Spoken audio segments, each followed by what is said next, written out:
Manchester United in talks with Bayern Munich over £16 million for Mazraoui.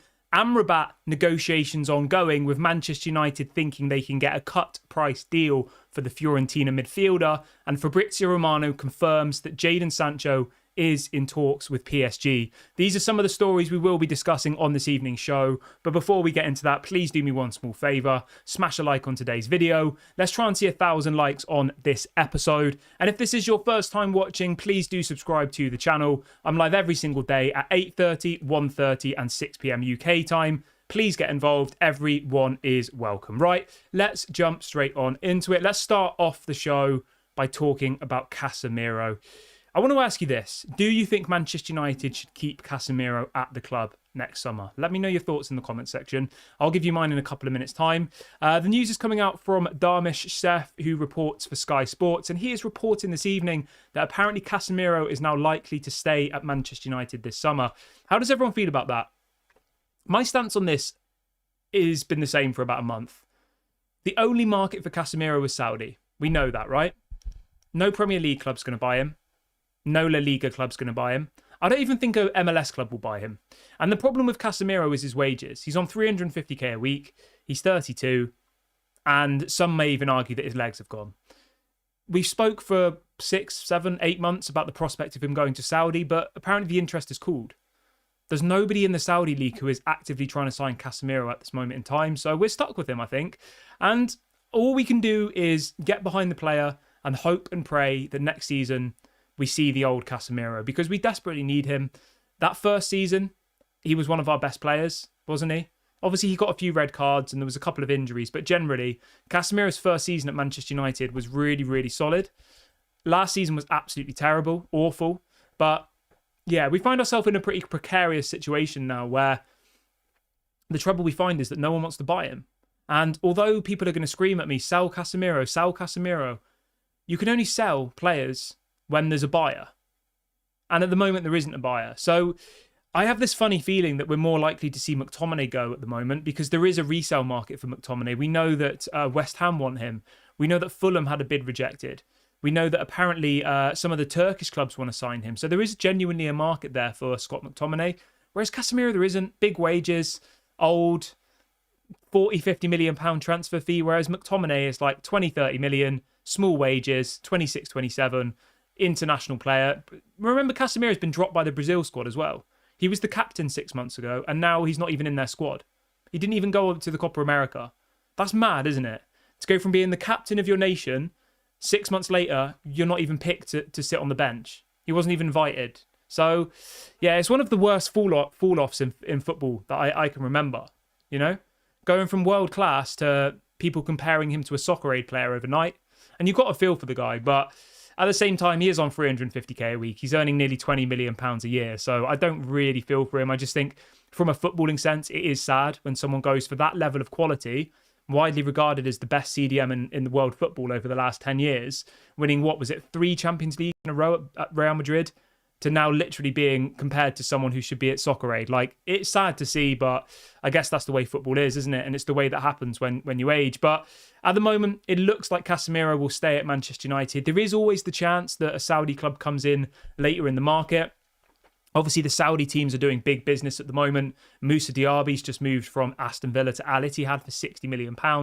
There's other murmurs of big players going over to Saudi this summer. So never say never. But as it stands at the moment, it looks like Casemiro to Saudi is not going to happen. He's going on the preseason tour, and he is going to be part of the squad for probably the foreseeable future. I think he's got 2 years left on his current deal. So we'll wait and see how that one materialises.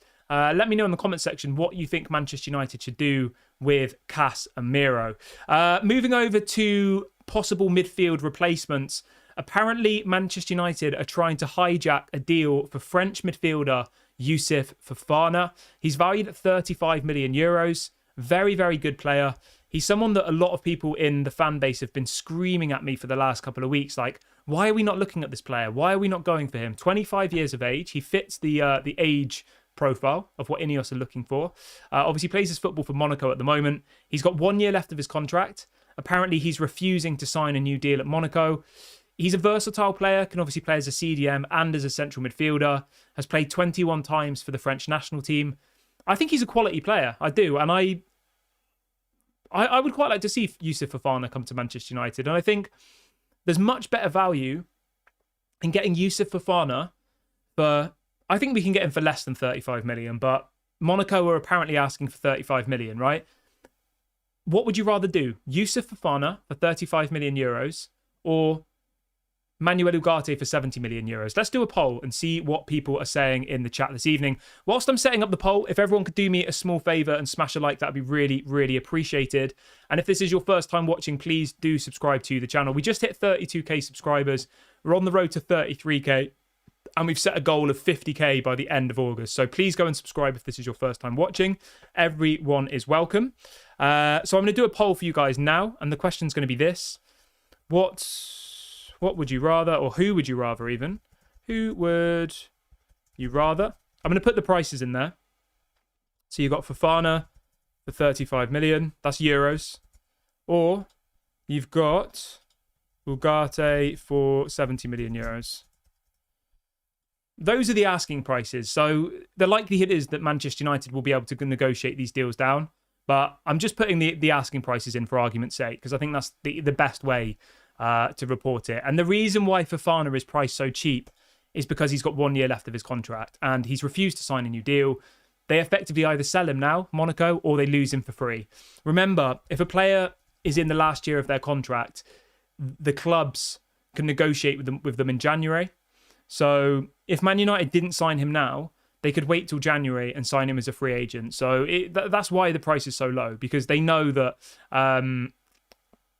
if we don't effectively, if Monaco don't sell him now, they'll lose him for free in 6 months. That's the general gist of it.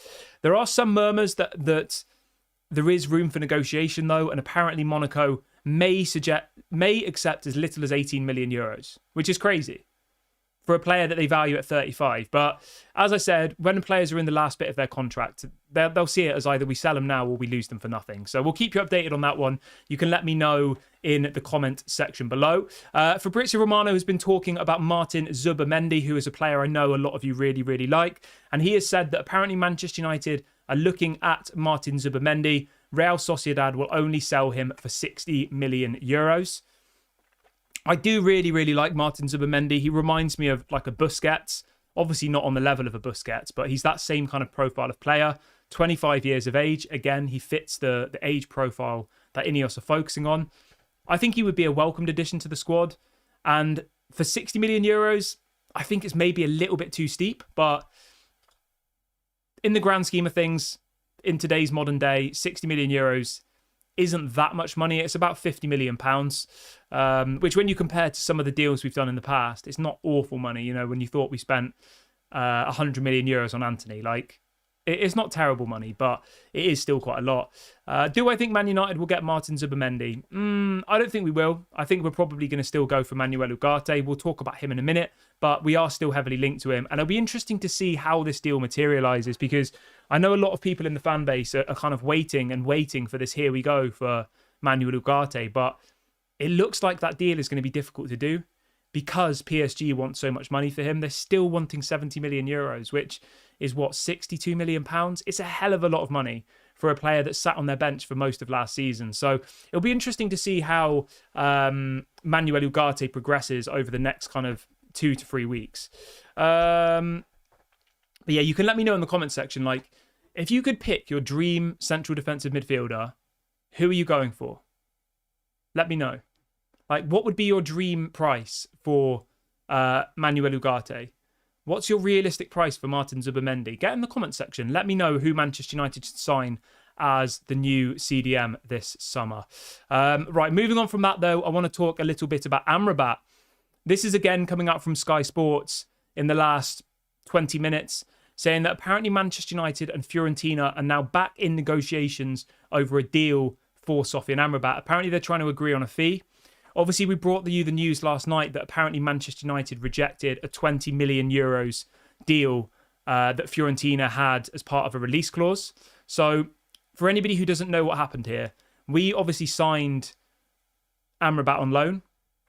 And in that contract, there was a clause that at the end of the loan deal, we were able to sign Amrabat for 20 million euros. That deal expired yesterday, and Manchester United informed Fiorentina that we will not be proceeding with the Amrabat deal, although there is still an interest. They still want to bring Amrabat back, but it has to be on Manchester United's terms. Now, I've been told that Man United want to pay closer to £12 million for Amrabat, which is, I believe, around kind of £8 million, 12 million euros. So, sorry, it's £10 million. The euro and the pound are so close together now, aren't they? I remember when I was young, it was like £1 was €2. But anyway, we're not here to talk about the currency. But yeah, so about £10 million is how much it's going to cost for Sofian Amrabat. How does everyone feel about that? Would you like to see Sofian Amrabat at Manchester United? I'm still quite keen on bringing him in. I think he's a good squad player. I think he's versatile. I think he offers us lots of different things in different positions. Is he world class? No. Is he good enough to win us the Premier League? As a starting player, probably not. But in certain games, you can utilise Amrabat, like we saw in the FA Cup against Man City.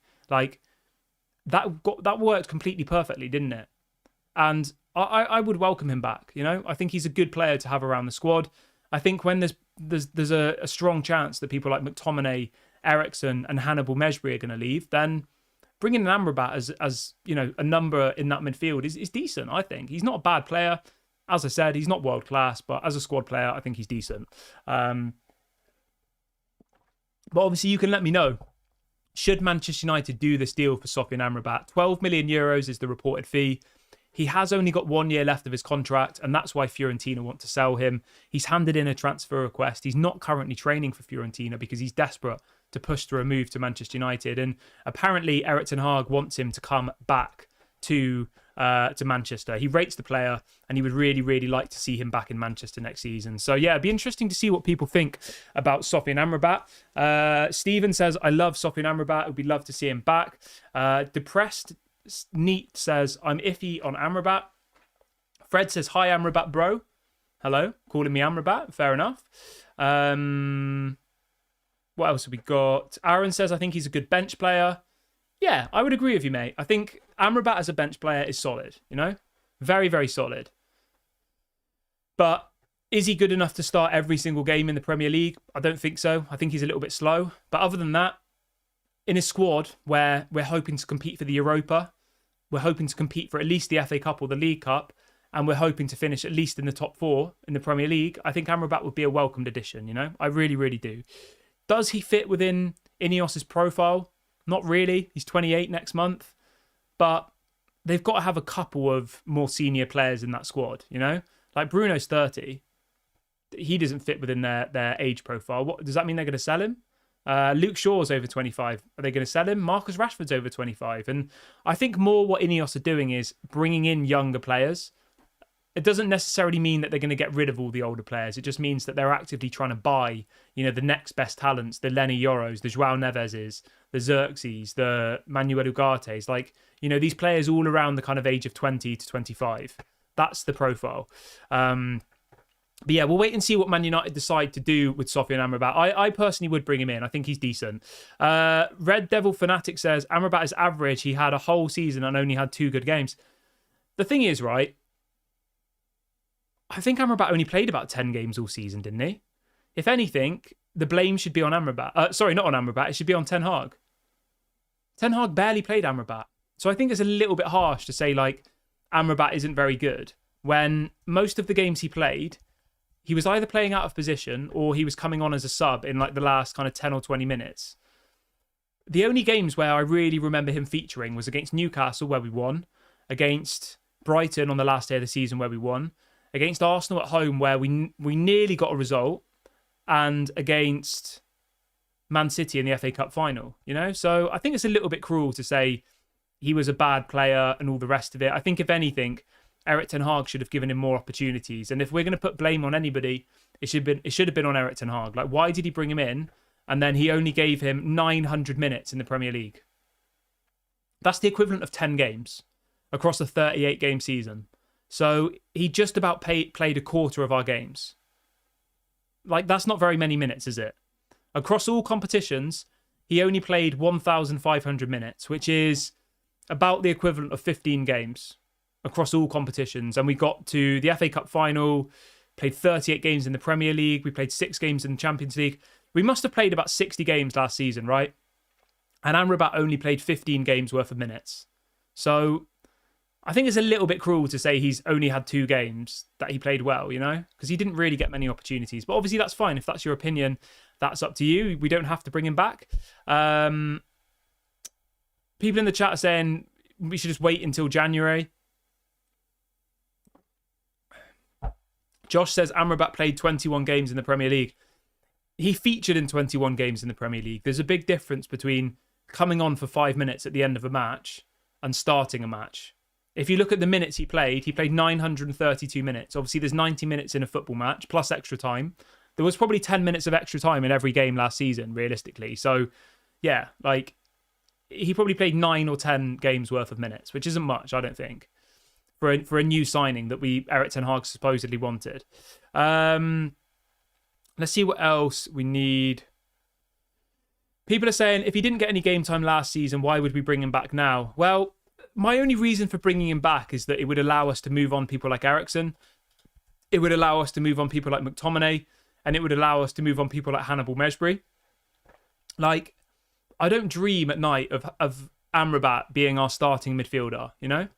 I just see him as an option in a squad. And football is a squad game, isn't it? We need lots of players to play in different positions. And he is one of those options. But you can let me know what you think in the comment section. Can everyone who's just joined the video do me a favour and smash a like? We've got over 800 people watching the show live, which is absolutely amazing. I've set a likes target of 1,000, so please go and do that. And if this is your first time watching, please do subscribe as well. Let's try and get to the next milestone by the end of today's video. We are very, very close to 30... What are we on now? I don't even know anymore. I've lost track. 32,400. So yeah, please go and subscribe if you haven't already. Everyone is welcome. Okay, let's move over to Jadon Sancho then. We did a poll on Sancho this morning, right? And over 90% of people watching the show wanted Sancho to be sold. That's crazy, isn't it? But in relation to Jadon Sancho, obviously we spoke this morning about him going to PSG. Apparently PSG are in contact with Manchester United over a deal for him. This was coming out from a couple of people this morning that apparently PSG have agreed terms with Jadon Sancho. And the story says that Sancho is apparently very excited about the prospect of joining PSG. I think Sancho would do really well at PSG, to be honest. I do. It's a much slower league. I think Sancho would look world class in the French league. Yeah, I would definitely endorse Sancho moving to the French league. You know, I think he would do amazingly there. I really, really do. But it'd be interesting to see what other people think. Like, is PSG the answer for Jadon Sancho? I think at least from Manchester United's perspective, they would be able to pay his wages easily. And they'd be able to pay us a transfer fee easily. And obviously we want to sign Manuel Ugarte. So it means that we could probably sell Sancho for 50 million, I reckon. And then we can use that money to go and buy Manuel Ugarte from PSG. You know, it's a simple exchange. They buy Sancho, we buy Manuel Ugarte. Everyone's a winner. So yeah, for me, it's a definite yes. It'll be interesting to see how it progresses over the next couple of weeks. But as it stands at this moment in time, apparently Sancho is on the list for PSG. A bid hasn't gone in yet. They're just kind of doing the initial talks between agent and the player. But it looks like Sancho wants to go there. Obviously, it would be Champions League football. He can play on the left wing, which is supposedly the position that he prefers. It's pretty crazy to think that Jadon Sancho could be Kylian Mbappe's replacement at PSG. That would be the case, right? Because Sancho plays on the left generally, and Mbappe plays on the left. So yeah, I don't know. It's I wouldn't really say it's an adequate replacement, but I do believe that Jadon Sancho in the French league would probably work wonders. I do, but it'd be interesting to see what other people think. You know, do you think he'll end up there? Let me know your thoughts. Right, next up we've got some news on another ex-Erik ten Hag player. This is going to rustle some feathers tonight, which is always good. And the player's name is Mazraoui. We all know about him. Obviously, he's a right back, plays football for Bayern Munich. And apparently Manchester United are in contact with Bayern Munich over signing Mazraoui this summer. I don't know. It doesn't really excite me that much. Is he that much better than Wan-Bissaka? Because realistically, right, the situation would be that Wan-Bissaka leaves Man United and Mazraoui comes in as his replacement. Like, that's what would happen. And I'm just not convinced that Mazraoui is that much better than him. What do you think? Do you think Mazraoui's better than Wan-Bissaka? He's got 2 years left of his current deal. Apparently, Man United think they can get him for about £16 million. It's not very much money. And it is about the kind of money we'd get for Wan-Bissaka. So let's do a poll. Because it would be like a swap. We'd sell Wan-Bissaka and then we would go and buy Mazraoui with the money. Let's see the results of the last poll. So 60% of people watching the show today think we should buy Wesley Fofana. And 40% of you think we should buy Manuel Ugarte. So there you go. That's the first bit. And then the next poll we're going to do is going to be this. Let's do this. So it's going to be, is Mazraoui better than Wan-Bissaka? Anybody watching back on repeat, you can let me know in the comment section. Let me know your thoughts. Is Mazraoui better than Wan-Bissaka? Let me know. Obviously, he's played for Erik ten Hag before, hasn't he? At Ajax. Somebody in the chat saying he can play as CDM as well. I did not know that. I thought he was just a left back. Yeah, you're right. He can play as left back, right back, and CDM.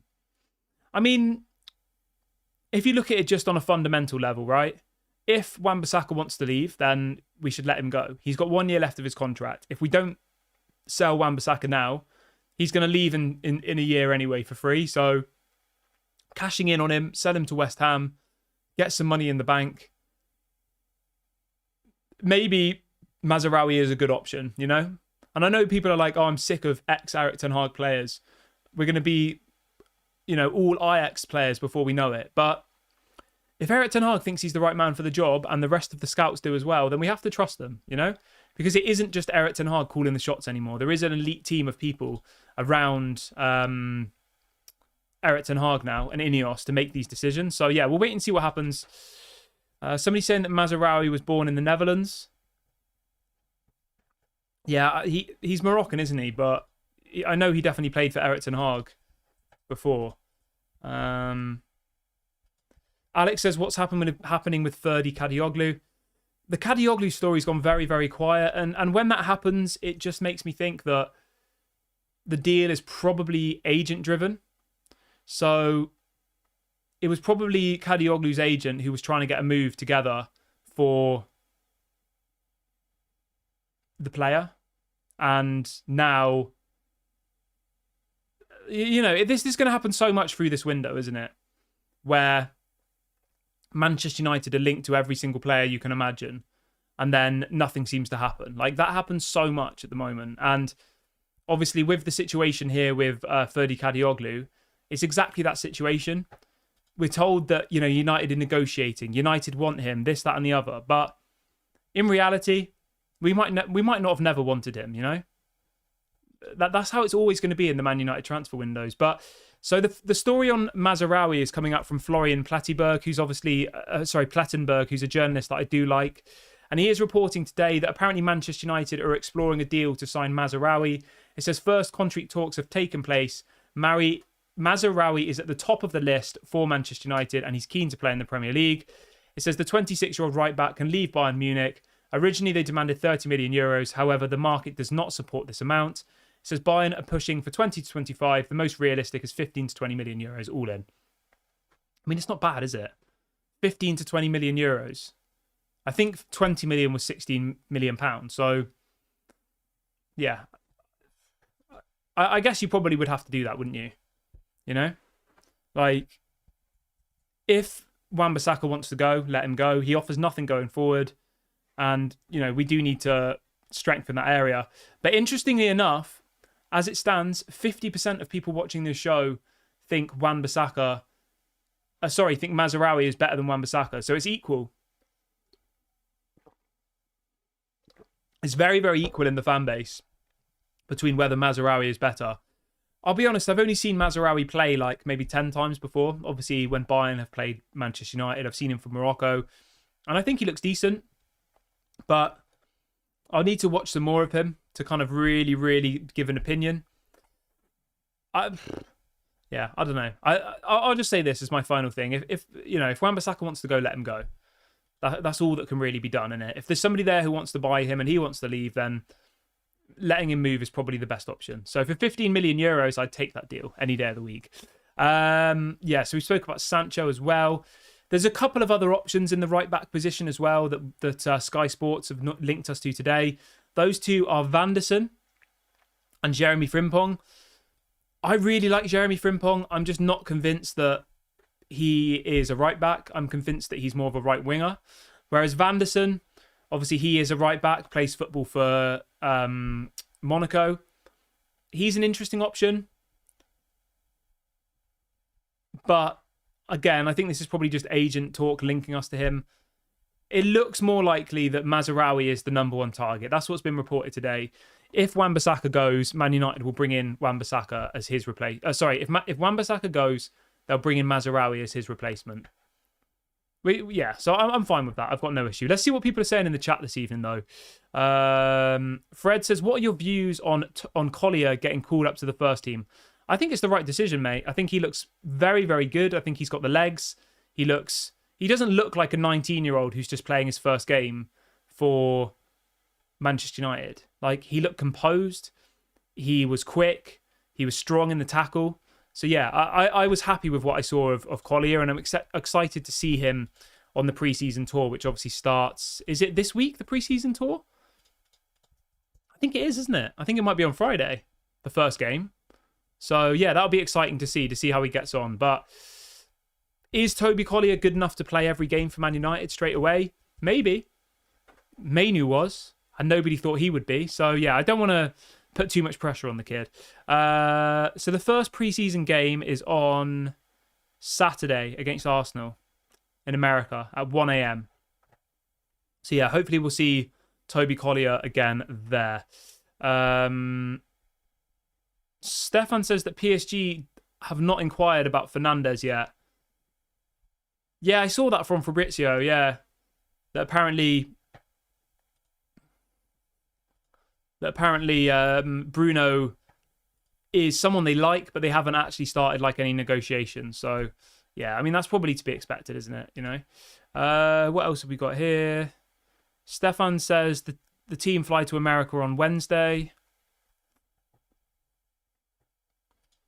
Yes. Yeah, they do. Yeah. It's crazy.